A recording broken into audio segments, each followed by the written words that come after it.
여러분 52주가 이제 예배를 오늘 이제 마지막으로 드리고 2023년은 이제 우리의 기억 속 저편으로 이제 멀어지게 되어 있습니다. 이제 오늘 본문은요, 그런 의미에서 성도들이 장막을 쳐라라는 의미로 여호와 앞에 장막을 치라라는 말씀으로 여러분과 함께 나누기를 원합니다. 이 여호와 앞에 장막을 치라라는 얘기는 뭐냐면, 이 장막이라는 것은요, 하나님 앞에 예배, 성소, 지성소 함께 모여 있는 그런 예배의 처소를 이야기할 때 장막으로 표현합니다. 구약 시대 때는. 그래서 장막 안에는요, 하나님의 임재를 상징하는 그 은혜가 있어요. 그래서 이스라엘 백성들은요, 어떤 움직임이 있을 때는 이 장막을 걷었다가 또 장막을 펼치고 또 장막을 걷었다가 장막을 펼치는 그런 삶을 살았습니다. 어떻게 장막을 펼치고 걷었냐면요, 불과 구름 기둥으로 이스라엘 백성을 이끄시는데, 구름 기둥이요, 그 장막 위에 이렇게 머무르거나 아니면 저 장막 안에 이제 임재를 하시잖아요. 그리고 구름이 가득히 이제 장막 가운데 펼쳐지면 그때는 장막을 피는 거예요. 멈춰 있는 거예요. 하늘에 이렇게 구름 기둥이 딱 그 자리에 멈추면 그곳에 장막을 피라는 거예요. 그러면 이스라엘 백성이 장막을 탁 피면 하나님의 임재가 이제 딱 내려오시는 거죠, 구름이. 그래서 그 장막에 가득 덮이게 됩니다. 그러고 난 다음에 어느 날 그 구름 기둥이 장막 위로 쫙 올라가요. 그러면 어떻게 돼요? 장막을 거두라라는 뜻이에요. 그럼 하나님께서 구름 기둥과 불 기둥이 움직이십니다. 그러면은 또 이스라엘 백성 전 그 인원들이 다 움직이게 되는 거예요. 그리고 또 어느 순간에 또 그 구름 기둥이 멈추면 그곳이 또 장막을 피라는 거예요. 그럼 거기다 이제 장막을 펼치고 또 그러면 구름 기둥이 임재하시고, 이런 일들이 이제 광야 생활 가운데서 있었습니다. 그렇기 때문에 우리 성도들은요, 이스라엘 백성들처럼 이 장막, 다시 말하면 하나님의 임재와 이 상징의 은혜들을 우리는 절대 잊어서는 안 됩니다. 그래서 2023년도 처음에 하나님께서 우리와 함께 하셔서 이 예배로 시작했잖아요. 그래서 우리 성구 영신 예배 때 예배를 드리고 시작을 했습니다. 그리고 신년에 예배를 드렸던 거, 이 장막을 펼치는 겁니다. 그리고 다시 2024년 마지막 예배를 드리면서 또 장막을 거두게 되는 거예요. 그래서 오늘 이 시간은 장막을 거두는 예배다. 그래서 오늘 하나님의 임재가 또 2024년을 향하여서 가실 때 우리가 또 2024년에 하나님의 은혜 가운데 포함되는 시간 되시길 간절히 원합니다. 이것이 바로 우리가 하나님께서 우리에게 주시는 그런 은혜입니다. 장막을 걷고 장막을 펼치는 은혜, 그것이 바로 예배인데요.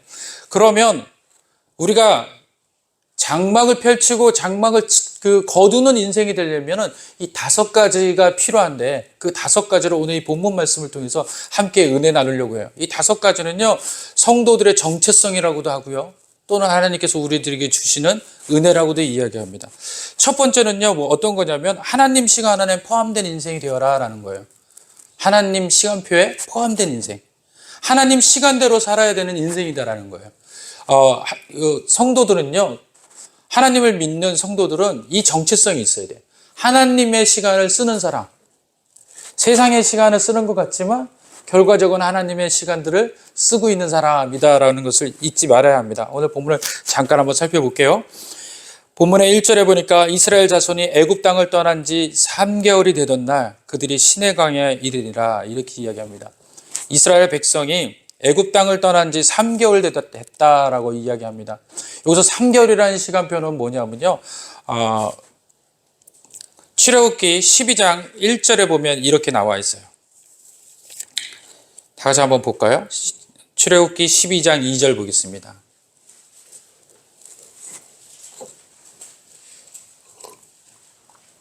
성경책을 한번 펴주세요. 제가 왜 그 자막을 안 쓰느냐면요, 자꾸 성경을 펴셔야 구약이 어디 있는지 신약이 어디 있는지 자꾸 알 수 있어요. 그래서 그런 어려움들이 있지만 우리가 자꾸 확인해 보는 시간 갖도록 하겠습니다. 자, 출애굽기 12장 2절 다 같이 읽습니다. 시작. 이달을 너희에게 가해시자 곧 해 첫 달이 되리라. 3절. 너희는 이스라엘 온 회중에게 말하여라. 이달 열흘에 너희 각자가 어린 양을 주시니 자, 6월절을 이제 맞이하기 전에, 다시 말하면 마지막 이제 출애굽하기 전에, 그래서 이제 마지막 재앙을 맞기 전이에요. 마지막 재앙을 받기 전에 이제 이스라엘 백성에게 하나님께서 이 이야기를 하시는 겁니다. 뭐라고 이야기하시냐면요, 그 달이 언제인지는 잘 모르겠어요. 그들이 애굽에 속해 있던 그 시간표에서 이제 하나님께서 새로운 시간표를 주시는 겁니다. 니네가 지금 그 머물고 있는 그 시간이 언제인지는 모르지만, 자, 이 시간표 중에서 오늘을 뭐라고 이야기하라고요? 니네가 지내고 있는 그 달이 12월인지 1월인지 잘 몰라요. 그러나 그 애굽의 달력을 사용하지 말고 이제 하나님의 달력을 사용하라는 거예요. 자, 이 달을 해의 첫 시작이다라고 1월 1일이라고 이야기하는 겁니다. 자, 하나님으로부터 시간표를 받은 거예요. 다시 말하면 이제는 너희들이 애굽에 속한 것이 아니라 누구에게 속했다라고 말씀하시는 겁니까? 하나님 나에게 속했다라는 거예요. 이제 너희들이 나가기 전에, 출애굽하기 전에 이것이 너희들에게 제일 먼저 필요한 거라는 거예요. 머뭇거리지 말라라는 겁니다. 세상에 속해 있는 시간표를 벗어던지고 이제 하나님의 시간표대로 살라라는 거예요. 자, 성도는요, 하나님 시간표대로 사는 사람이 바로 하나님의 성도인 줄 믿으시길 바랍니다. 오늘 우리들에게 다시 돌아와서 출애굽기 본문 말씀에는 그 이야기를 하는 겁니다. 하나님의 시간표를 받은 그 달로부터 어떻게 됐다고요? 3개월이 지났다라는 거예요. 그런데 그 앞에 여전히 붙어 있는 것은 뭡니까? 애굽 땅이라는 거예요. 그래서 이 본문 19장 1절에서부터 2절에는요, 두 가지를 비교를 계속하고 있어요. 하나님의 시간표와 세상적 시간표에 대한 것들을 계속 이야기를 하면서 이 본문의 그 주인공들이 누굽니까? 이스라엘 백성이거든요. 하나님 시간표대로 살아야 될 백성에게 세상적 시간표를 보여주면서 여전히 그 세상적 시간표에 머물러 있는 그 상태를 벗어 던지라 라고 이야기하는 거예요. 어디서부터 벗어 던지라는 겁니까? 하나님 앞에서 장막을 칠 때 다시 너희들은 그 시간표를 생각하고 과거에 있는 시간표를 벗어 던지라는 거예요. 여러분은 하나님 앞에 장막을 걷거나 장막을 펼치는 그 삶은요, 하나님 시간표대로 살겠습니다. 하나님 말씀대로 살겠습니다. 하나님 뜻하신 대로 살 거예요 라고 고백하는 성도들에게 필요한 거예요. 그런데 우리는 여전히 하나님 앞에 예배 드리겠다라고 1년 전부터 약속을 하고 그렇게 시간을 달려오면서도 불구하고 어때요? 하나님 앞에 속한 삶보다는 세상에 속한 삶을 더 부러워하거나 또 세상에서 속해 있는 삶대로 살아갈 때가 너무나 많다라는 거예요. 그러나 오늘 저와 여러분들은 2023년 마지막 이 시간에 그것을 회개하고 하나님 시간표에 속하겠습니다. 하나님 시간표대로 살래요. 하나님, 이제는 하나님 앞에 장막을 치겠사오니 주여 저에게 임재하여서 은혜대로 말씀대로 살게 하여 주시옵소서. 오늘 이 본문에는 그래서 애굽 땅과 신의 광야라는 시간을 같이 비교를 하고 있는 겁니다. 애굽 땅은 무엇입니까? 애굽 땅은 세상을 대표하는 시간을 말하고 있어요. 애굽은 세상을 이야기합니다. 애굽은 또 세상적 문화를 이야기하고 있어요. 근데 애굽은 어떤 걸 이야기합니까? 이방 신들이 가득 넘치는 하나님을 섬기지 않는 그런 절대적인 악한 신들이 가득 차 있는 곳이 땅이 바로 애굽 땅이에요. 물질 문명이 가득한 땅이고요. 우리를 또 유혹해가지고 우리를 죄 가운데 빠지게 하는 땅이 어디입니까? 바로 애굽 땅인 거예요. 그러나 신의 광야는 어떤 거예요? 이 광야는요, 광야라는 것을 성경에서는 뭐라고 얘기했냐면, 다 같이 따라합시다. 미드바르. 자, 이게 이 미와 다바르가 합친 거예요. 그래서 이 미를 민이라고 이야기합니다. 미는 뭐뭐와 함께. 그리고 다바르는 무슨 뜻이냐면요, 말씀이라는 뜻이에요. 그래서 말씀과 함께하는 삶. 다시 말하면 말씀은 누구예요? 하나님이세요. 그래서 하나님과 함께하는 삶이 바로 광야라는 뜻이에요. 광야라는 뜻은 하나님과 함께하는 삶. 그 삶을 광야라고 얘기해요. 그런데 이스라엘 백성들은 오늘 애굽과 광야 중에서 어떤 거를 더 선호했어요? 애굽을 선택했어요. 광야의 땅을 40년 동안 또 3개월이나 지나오면서 계속해서 불평과 불만 또 그들이 갖지 못했던 것을 갖게 해달라고 하나님께 떼쓰는 시간이 어디였습니까? 이 광야 시간이었어요. 그런데 그 광야 시간은 어떤 거예요? 미드바로 하나님과 말씀과 함께하는 시간이었는데도 불구하고 이스라엘 백성은 여전히 말씀과 함께 한다라는 그 인식을 하지 못하고 여전히 그들의 생각은 어디에 있습니까? 애굽에 있는 거예요. 그래서 3개월 동안 줄곧 이야기하는 게 뭡니까?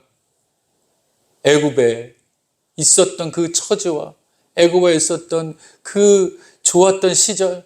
솔직히 이스라엘 백성들은 애굽에서도 좋지 않았거든요. 노예였습니다. 430년이라는 시간 동안에 그들의 종노릇한 삶이었어요. 그런데도 불구하고 그 종노릇한 삶이 하나님과 함께한 삶보다 더 좋다라고 이야기하는 겁니다. 우리는 어떻습니까? 365일 세상에 살면서 세상 속에서 그 세상이 좋다고 하나님보다는 세상을 찾지 않았습니까? 세상의 문화를 찾지 않았어요? 세상의 물질을 찾고 세상의 섭리를 찾지 않았습니까? 오늘 이 본문의 말씀을 통해서 첫째는 이스라엘 백성에게 이야기하지만 두 번째로는 이 땅 가운데 있는 성도들에게 이야기하는 겁니다. 여러분들, 이 말씀드렸듯이 이 애굽과 광야의 그다음에 리비딤과 또 광야라는 이 두 가지 비교는요, 세상과 우리의 시간을 비교하는 것과 또 세상에 안식 없는 것과 또 하나님의 안식처에 대한 은혜를 서로 비교를 하는 겁니다. 그래서 1절과 2절은요, 이 시간에 대한 비교를 막 하고 있어요. 여러분들, 우리가 1년을 몇 주라고 이야기하시죠? 52주라고 이야기합니다. 날수를 따지면요, 365일입니다. 우리는 세상에 속해 있죠. 세상에 365일을 따릅니다. 그걸 이제 태양력을 따른다고 하는데요. 세상에 365일을 따르고요. 세상에 52주를 따라요. 그런데 또 특별히 우리는 세상에 365일 중에서 어떤 날들을 따릅니까? 날마다 하나님 앞에 나가서 예배드리고, 날마다 기도하고, 또 날마다 말씀 보기를 원하고, 또 날마다 찬양하기를 원하잖아요. 세상 시간을 따르지만 그 시간에 또 365일을 하나님과 동행하는 시간인 줄 믿으시길 바랍니다. 수요일 때는 또 예배를 찾아오지 않습니까? 그리고 또 주일날 52주는 세상 사람들에게 52주는 어떤 시간입니까? 골프를 치는 시간이고요. 자기 삶을 나누는 시간이고요. 자기의 삶을 혜택받게 하는 시간들로 삼는데 우리는 52주는 어떻게 해요? 구별되어서 하나님 앞에 예배드리는 시간들로 삼지 않습니까? 그것이 바로 성도라는 이야기인 거예요. 그것이 바로 여호와 앞에 장막을 치는 사람들, 그런 줄 믿으시길 바랍니다. 그래서 첫 번째 장막을 치는 사람은요, 하나님의 시간표대로 움직이는 사람, 그 사람이 하나님의 장막을 치는 사람이다. 두 번째는요, 하나님 약속 안에 거하는 사람이에요. 약속은요, 이 두 가지 의미가 있습니다.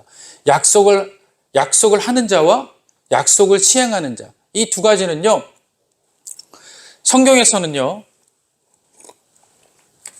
일상생활에서의 우리의 약속은 약속하는 사람이 두 사람이 있어서 서로가 약속을 함으로 인해서 그 시간을 내비두고 약속을 과정을 통해서 약속이 이루어지는 걸 이제 보게 돼요.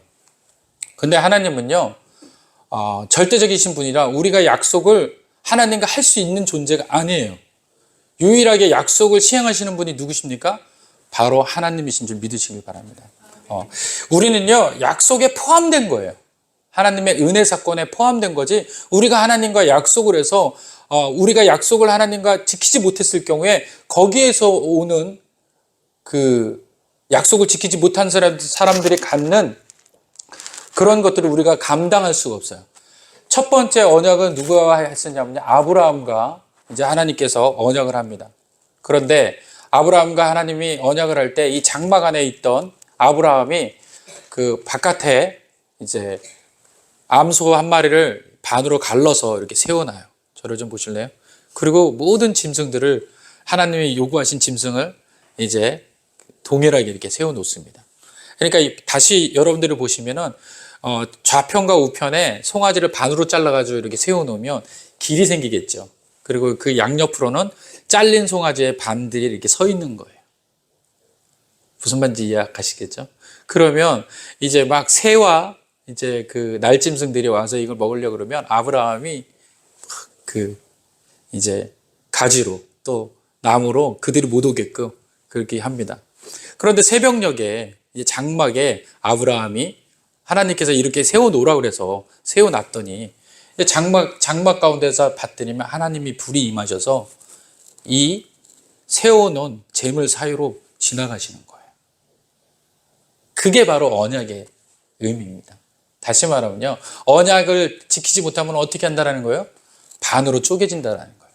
그런데 거기에 언약 당사자인 언약을 하는 사람은 2명이 필요한데 거기에 누구만이 지나가신 거예요? 하나님만이 지나가신 거예요. 아브라함이 지킬 수 없다라고 이야기하시는 거. 어떤 거냐면요, 바로 이겁니다. 내가 하늘의 별처럼 너의 그 후손들을 많게 하리라. 바다의 모래알처럼 너의 후손들을 많게 하리라. 아브라함에게 이야기하는 겁니다. 아브라함은 이미 생리적으로 끝났어요. 다시 말하면 나이가 100살인 사람이 어떻게 아이를 갖습니까? 사라의 나이가 90살이에요. 가질 수가 없는 겁니다. 전혀 가질 수 없는 그 사건 앞에 아브라함은 할 수 있는 게 있을까요? 없을까요? 없는 겁니다. 이루시는 분이 누가 이루신다는 거예요? 하나님께서 하시겠다라는 거예요. 그래서 그 언약을 하시기 위해서 그가 이제 아브라함이 그거를 믿지 못하니까 그 앞에 현실적으로 송아지를 갈라놓고 짐승들을 갈라놔서 그곳으로 이제 하나님께서 지나가시는 거예요. 만약에 내가 말한 것에 대해서 지키지 못하면 어떻게 된다는 거예요? 이렇게 반으로 쪼개지리라. 이것이 바로 약속의 출발입니다. 이 약속은요, 뭐의 상징성이 있냐면요, 다 같이 한번 얘기할까요? 신실함의 상징성이 있는 거예요. 신실함이라는 것은 무엇이냐면요, 반드시 지킨다는 거예요. 반드시. 오로지 이 신실함은 누가 지킬 수 있냐면은 바로 하나님 한 분이심을 믿으시길 바랍니다. 하나님은요, 우리가 생각하는 약속은 약속이라는 시간 가운데 서로가 그걸 지키기 위해서 노력함으로 인해서 결과를 완성해내는 게 약속이에요. 그런데 하나님은요, 말씀하신 순간 그 약속이 이루어진 겁니다. 그러니까 하나님께서 약속을 우리와 하시면요, 이미 그 약속은 어떤 상태예요? 이루어진 상태인 거예요. 과정이 없는 겁니다. 그냥 이루어진 상태인 거예요. 그 상태에서 그 상태를 보고 갖게 되는 게 뭐냐면 바로 믿음이라는 거예요. 신실함이라는 상태에서 그 열매로 나오는 것이 바로 믿음이라는 단어예요. 그래서 히브리어에서 헬라어에서 이야기하는 신실함의 단어 다음에 쫓아나온 것이 믿음이라는 단어예요. 다시 말하면요, 어길 수 없는 신실함, 변함없는 이 신실함을 따라서 나오는 게 믿음이라는 구체성이라는 겁니다. 그래서 우리들이 믿음을 가질 수 있다라는 것은 누구에게만 통용될 수 있냐면 바로 하나님에게만 통용될 수 있는 거예요. 그 이유는 하나님은 신실하시기 때문에, 약속을 반드시 이루시기 때문에. 그래서 과거 때는요, 구약 때는 이 약속이 없으셔서 그때마다 사람들에게 나타나서 언약하시고 약속을 세우셨어요. 그런데 지금은 우리들에게 무엇으로 약속하시는 겁니까? 말씀으로 약속을 하시는 거예요. 그래서 여러분들이 성경책을 가지고 있는 이것이 바로 하나님이 우리들에게 이야기하시는 신실함인 줄 믿으시길 바랍니다. 그래서 오늘 이 본문에 나와 있는 모든 이야기가 우리에게 무엇을 이끌어내기 위해서 말씀하시는 겁니까? 믿음을 이끌어내기 위해서 말씀하시는 거다. 그래서 이 약속의 언약은요, 신실함과 이 믿음이 합쳐져서 열매를 맺는 게 바로 언약이에요. 약속이에요. 그 약속의 열매가 누굽니까? 바로 예수 그리스도고요. 예수 그리스도의 열매가 누구예요? 바로 저와 여러분들인 줄 믿으시길 바랍니다. 그렇기 때문에 여호와 앞에 장막을 치는 사람은 이 약속 가운데 속해 있는 겁니다. 다시 말하면 하나님의 신실함을 바라보고 하나님의 신실함을 바라보는 순간 나도 모르게 나오는 게 뭡니까? 바로 믿음이라는 것이 더해져서 약속을 이룬다라는 것을 확실하게 견고케 되어가지는 과정, 이것이 바로 여호와 앞에 장막을 치는 인생의 과정이다라는 것입니다. 할렐루야. 그리고 또 이 약속의 언약은요, 단번에 이루어지는 것이 아니에요. 이 믿음이라는 것이 단번에 이루어지는 것이 아닙니다. 그래서 여러분들이 어떻게 하나님을 믿을 수 있어요? 어떻게 하나님을 구체적으로 우리가 믿고 나갈 수 있습니까? 라고 이야기하시잖아요. 바로 여러분 앞에 있는 이 신실함이 날마다 여러분들에게 그 믿음을 요구하고 있는 거예요. 그래서 한 번 그 신실함을 여러분들이 알게 되고 그걸로 인해서 믿음을 더하고 또 하나님께서 우리들에게 또 약속하셔서 그 약속에 대한 부분들을 우리들에게 주고 그러면 또 우리가 그걸 신실함으로 믿고 그래서 신실함이 좀 더 어떻게 돼요? 진해지고 구체화돼서 이 믿음이 강력하게 되는 겁니다. 그런데 하나님 앞에 믿습니다라고 얘기했는데 하나님을 믿지를 못해요. 그 이야기는 뭡니까? 하나님의 신실함을 의심하는 거예요. 하나님이 약속하셨는데 그 약속에 대한 걸 의심하는 겁니다. 하나님 저를 분명히 어떻게 쓰시기로 하셨잖아요. 그랬는데 하나님과 관계가 없어. 연관성이 없는 거예요. 날마다 하나님 앞에 예배드리지도 않아요. 하나님과 기도하지도 않습니다. 하나님 앞에 애써 나와서 힘쓰지도 않아요. 그런데 어떻게 우리 안에 믿음이 있겠어요? 그건 당연히 없는 거예요. 왜? 신실함에 대한 반응이 없기 때문에 그래요. 신실함에 대한 반응은 믿음이다. 그렇기 때문에 하나님의 신실하신 약속을 여러분들 성경상에서 살펴볼 때 여러분들이 믿겠다라고 하는 것은 그 신실함에 대한 여러분들의 자연적인 반응이 되는 겁니다. 그래서 여러분들 말씀 많이 보셔야 돼요. 그래서 2024년에는 말씀으로 시작하는 한 해 되시기를 간절히 원합니다. 그런데 오늘 본문에 보면은 이스라엘 백성들은 늘 그 말씀을 믿지 못했습니다. 오늘 여러분들 한번 5절 볼까요? 4절부터 한번 보겠습니다. 내가 애굽 사람에게 어떻게 행하였음가? 내가 어떻게 독수리 날개로 너희를 업어 내게로 인도하였음을 너희가 보았느니라. 이게 하나님께서 신실하시다는 거예요. 이 이야기는 뭡니까? 구원해 내겠다라는, 애굽에서 구원해 낸 사건이 너희들 때문이 아니라는 거예요. 누구 때문이라는 거예요? 아브라함과 약속을 했기 때문에. 제가 여러분들에게 조금 전에 언약에 대한 그 이야기를 하셨죠? 이야기를 드렸죠? 그 이야기가 뭡니까? 아브라함에게 약속한 이 언약이 바로 애굽에서 있는 그 백성들을 이끌어내서 그들로 하여금 아브라함 자손 삼겠다라는 하나님의 약속이셨어요. 그 약속을 지금 어떻게 됩니까? 이스라엘 백성 앞에 보이신 거예요. 이미 아브라함에게 약속했던 그것이 이스라엘 백성 앞에서는 지금 현실로 보이지만 아브라함에게는 어떻게 되는 겁니까? 당시 하나님의 말씀하심으로 인해서 이 뒤에 있는 일들이 이미 이루어진 거예요. 믿습니까? 그 약속을 이야기한 겁니다. 그러면서 뭐라고 얘기해요? 내가 너희들을 독수리 날개로 너희를 업어 내게로 인도하였다. 인도하였다. 아브라함 때 약속한 것을 내가 지금 이루었다. 다시 말하는 건 뭡니까? 이 신실함을 너에게 보이니 너희가 믿음을 가져라. 너희와 나의 관계는 약속된 관계야. 내가 그 약속을 어기면 내가 반으로 쪼개진다라고 약속을 했어. 그러니 약속에 너희들 이제 반응해라. 여러분들 오늘 이 본문 말씀은 우리에게도 약속하는 말씀입니다. 오늘 우리에게도 동일하게 이야기합니다. 하나님을 믿는 자에게는 능치 못한 일이 없다라고 분명히 말씀하고 계세요. 이것이 바로 우리들의 믿음을 이끌어내는 말씀인 줄 믿으시길 바랍니다. 이걸 붙드셔야 돼요. 그리고 5절에 봅니다. 세계가 다 내게 속했나니 너희가 내 말을 잘 읽고 내 언약을 지키면 너희는 모든 민족 중에서 어떻게 됩니까? 내 소유가 되겠고. 소유가 되기 전에 뭘 어떻게 해야 된다는 거예요? 언약을 지키라는 거예요. 언약을 지키라는 거예요. 약속에 의해서 반응을 보이라는 거예요. 신실함에 대해서 믿음을 보이라는 거예요.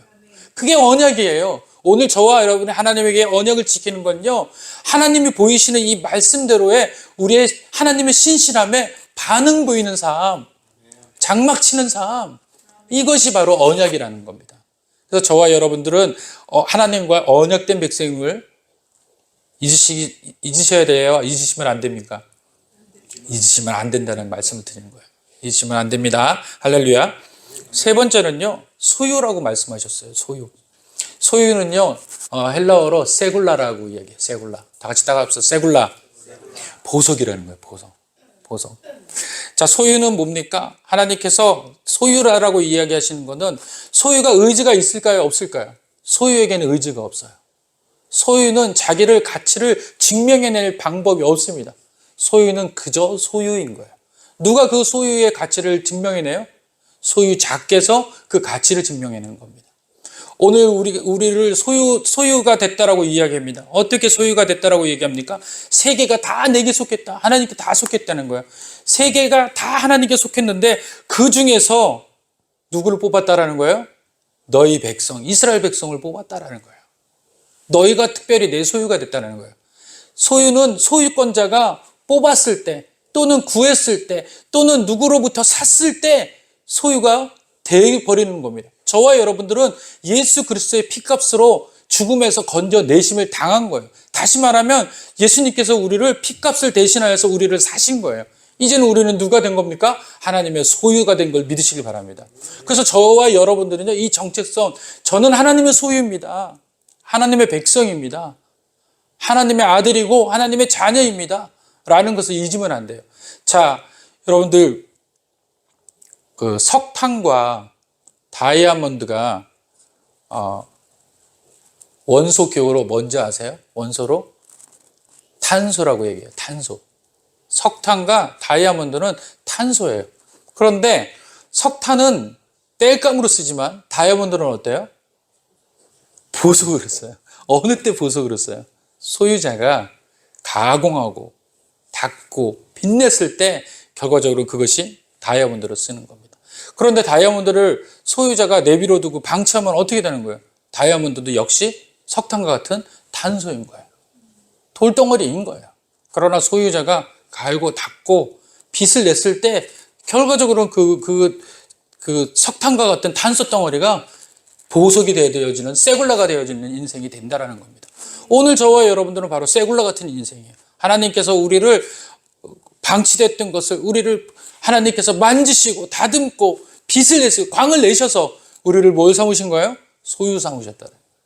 저와 여러분들은 그런 소유된 인생으로 여호와 앞에 장막을 치는 인생이 된 줄 믿으시길 바랍니다. 네 번째로는 우리는 어떤 인생입니까? 본문에 보니까 제사장 나라가 된다라고 이야기했어요. 제사장이라는 것은 무엇입니까? 그 나라들 중에서 가장 형제인 나라, 가장 높은 나라, 가장 왕 같은 나라, 그런 나라로 뽑겠다라는 거예요. 우리의 삶을 그렇게 빛내주시겠다라는 겁니다. 우리가 이런 인생에 하나님의 소유되고 하나님 제사장 된다라는 것을 잊지 않는 인생이 되어야 됩니다. 소유는 무엇을 이야기합니까? 하나님께서 우리에 대한 신분에 대한 이야기를 하고 있는 거예요. 너희의 신분은 이제 하나님 백성이며 하나님 자녀라는 거예요. 그리고 제사장은 뭡니까? 제사장은요, 사명에 대한 이야기를 하고 있는 거예요. 이제 내가 하나님 소유라는 것을 알게 됐으면 이제 하나님 사명자로 서야 되는 거예요. 하나님 말씀을 가지고 이 땅 가운데서 하나님 말씀을 모르는 자들에게 전파하고 전하는 삶의 인생을 살게 되는 인생, 그것이 바로 제사장 된 인생인 줄 믿으시길 바랍니다. 마지막으로 하나님께서 뭐라고 이야기하십니까? 이 말을 이스라엘 제사장 나라가 되며 6절 한번 읽어볼까요? 다 같이 시작. 너희가 내게 대하여 제사장 나라가 되며 거룩한 백성이 되리라. 맨 마지막에 어떤 백성이 된다는 얘기예요? 거룩한 백성이 된다는 거예요. 거룩한 백성. 이 거룩한 백성이라는 뜻은요, 거룩이라는 것을 이야기하는 건데, 여러분들 거룩이라는 것은 우리에게 이제는 하나님께서 우리를 소유 삼으시고 또 우리에게 사명 주시고, 그러면 소유 삼고 사명 줬으니까 우리는 어떻게 해야 돼요? 이제 삶을 어떻게 살아야 되는지를 너희들이 알으라는 얘기예요. 그게 어떻게 살아야 된다는 거예요? 거룩한 삶을 살아야 된다는 거예요. 이 거룩이라는 것은요, 성경에서 이렇게 이야기합니다. 너희가 거룩할 수 있다고 합니까? 없다고 합니까? 거룩할 수 없다고 얘기하세요. 그래서 하나님이 뭐라고 그래요? 고린도전서에서도 또는 레위기에서도 뭐라고 합니까? 내가 거룩하니 너희도 거룩하라라고 얘기합니다. 내가 거룩하니 너희도 거룩하라는 뜻은요, 우리는 거룩할 수 없는데 누구를 통해서 거룩할 수 있다라고 말씀하는 거예요. 하나님을 통해서 거룩할 수 있다는 거예요. 거룩할 수 있는 것이 어떤 겁니까? 바로 예배를 드리는 거예요. 하나님 시간 안에 거하는 자가 거룩한 줄 믿으시길 바랍니다. 이 시간을 통과하는 거예요. 거룩하지 못했던 세상에 살던 사람이, 일주일 동안 세상에 있던 사람이 주일날 하나님의 거룩한 시간을 통과하는 거예요. 그 예배 시간을 통과해서 하나님 말씀으로 다듬어지고 또 말씀 가운데 기뻐하며 또 말씀으로 하나가 되는 순간, 그 순간이 뭡니까? 바로 거룩한 순간이 된 줄 믿으시길 바랍니다. 그래서 여러분들이 세상에 살다가 이 예배 가운데 들어와서 예배를 드리고 나갈 때는 뭐가 되는 거예요? 하나님 백성이 되고 하나님의 거룩한 백성이 되며 하나님의 나라의 소유권 된 자가 된 줄 믿으시길 바랍니다. 그래서 이 예배가 끝나면 여러분들은 거룩해지는 거예요. 근데 예배를 드리지 않는 그 상황에서는 내가 일상생활에서 세상 속에 속했기 때문에 세상의 사람으로 여전히 때 묻은 사람으로 남는 겁니다. 그래서 여러분들에게 예배 드리라고 얘기하는 거예요. 이 말씀을 통해서, 예배를 통해서, 하나님의 부르심을 통해서 거룩한 백성이 되고 거룩한 삶을 살게 되는 저와 여러분들 믿으시길 바랍니다. 그것이 하나님이 거룩이라는 이야기를 하신 건데, 이 거룩이라는 얘기는 또 다른 말로 하는 얘기는 뭐냐면요, 바로 구별되다예요. 구별되다. 너희는 구별되다. 어떻게 구별됩니까? 예배를 드림으로 인해서 변화받아 구별되는 거예요. 옛사람을 포기하고 새 사람이 되어서 변화됐을 때 구별된 삶을 살게 된 거예요. 그래서 기독교인들을, 성도들을 뭐라고 얘기합니까? 구별된 사람이라고 얘기하는 거예요. 그런데 세상에는요, 무늬만 구별이고 무늬만 그리스도인들이 너무 많은 거예요. 그러니까 삶 가운데서 구별되지 못하니까 많은 사람들이 지금 그리스도인들을 폄하하기에 이르렀어요. 그리스도인이긴 그리스도인인데 그리스도인답지 살지 않으니까 그리스도인들을 오히려 폄하하고 또 나쁜 말로 표현하는 데까지 이르렀다는 겁니다. 그렇습니다. 성도는요, 하나님 앞에서 거룩하지 예배 가운데 충실할 때 자기에게 주어진 사명, 제사장이라는 사명, 또 헌신이라는 사명 앞에 충실할 때, 섬김이라는 사명 앞에 충실할 때, 또 하나님 말씀에 복종할 때, 순종할 때 결과적으로는 자기도 모르게 자기 삶의 거룩이 드러나게 된다는 거예요. 자기가 열심으로 거룩해지려고 애쓰고 착해지려고 봉사하고 물질로 애를 써도 그 속에 있는 거룩, 그 불신이 거룩으로 변화질 수가 없는 겁니다. 거룩으로 변할 수 있는 방법은 유일한 거예요. 예수를 통과하는 겁니다. 예수 안에 거하는 것밖에 없다라는 거예요. 예수 안에 거해서 예수 안에 함께 동행함으로 예수와 나누는 시간이 많아짐으로 인해서 우리의 삶은 거룩해지게 되는 줄 믿으시길 바랍니다. 여러분들 그렇습니다. 2023년 이제 우리는 장막을 걷습니다. 오늘 주님께서 우리 장막을 걷으라라고 말씀하십니다. 또 오늘 저녁에는요, 2024년을 새롭게 시작합니다. 장막을 펼치며 하나님 앞에 예배드리기를 소원하는 우리가 됩니다. 그러기 위해서 이 5가지의 은혜들을 잊으시면 안 됩니다. 첫째는 뭡니까? 하나님 시간표 안에 사는 사람들. 우리의 시간표는 하나님 시간표다라는 거예요. 세상에 속해 있지만 하나님 시간 안에 있다. 잊지 마시길 바랍니다. 또 두 번째는 뭡니까? 언약 가운데 있는 거다. 약속한 사람이다. 나는 하나님의 약속, 하나님과 함께 나눈 약속. 어떤 약속을 말하는 겁니까? 하나님은 신실함을 약속하시고, 우리는 무슨 약속을 하는 겁니까? 믿음을 약속하시는 거예요. 하나님은 신실함을 보여주시고, 한 번도 거짓 없으시고, 불변하신 모습을 보여주면, 우리는 뭘로 거기에 대해서 반응하는 거예요? 믿음으로. 그래서 오늘 여러분들이 하나님과 약속에 믿음으로 반응했기 때문에 예배에 나오는 거예요. 세 번째로 뭐라고 얘기하십니까? 뭐라고 얘기하셨어요? 소유된 백성. 세굴라 같은 인생. 발견해서 가치 있게 되는 인생입니다. 이 가치 있는 인생은요, 하나님께서 약속하신 것이 2가지 있어요. 첫째로는 뭐냐면, 절대로 너희를 잃어버리지 않겠다. 너희를 잃어버리지 않겠다는 거예요. 그리고 두 번째로는 어떤 거냐? 절대로 누가 너희들을 공격하게도 내버려 두지 않겠다. 지키시겠다라는 거예요. 목자로서 지키시며 공급해 주시겠다라는 약속. 그래서 너희들이 굶지도 않을 것이며 또 너희들이 그 물이 없어서 가라지도 않을 것이라는 거예요. 르비딤이라는 이 본문에 여러분들이 나오는 이 지명이 뭡니까? 그 지명은요, 휴식처, 안식처라는 것인데 거기서 그들이 불만을 터뜨리는 거예요. 물이 없다고. 그런데 하나님께서는 이미 큰 바위를 준비했어요. 그 바위를 뚫었더니 200만 명이 먹는 물을 거기서 주셨습니다. 주신 곳이 어디예요? 바로 르비딤이에요. 그래서 거기가 휴식처가 된 겁니다. 근데 거기는 원래 불만과 불순종의 상징이었던 자리예요. 그러나 하나님의 쓰심으로 인해서 거기가 어떻게 돼요? 축복의 자리로 바뀌었다는 거예요. 그렇게 우리를 세굴라 소유하시겠다는 겁니다. 네 번째는 뭡니까? 제사장이라는 거예요. 제사장. 너희들 사명자라는 거예요. 이 은혜와 하나님의 시간 안에 또 소유된 백성임을 너희들이 알고서 먼저 된 너희들이 헌신하여서 많은 영혼들을 앞에서 그것을 증명하는 인생 살아라. 그것이 바로 뭡니까? 여호와 앞에 장막을 치는 인생이다. 마지막으로는 뭡니까? 거룩한 백성이라는 거예요. 거룩한 백성. 거룩한 백성은 뭡니까? 다시 말하면 구별된 백성이다.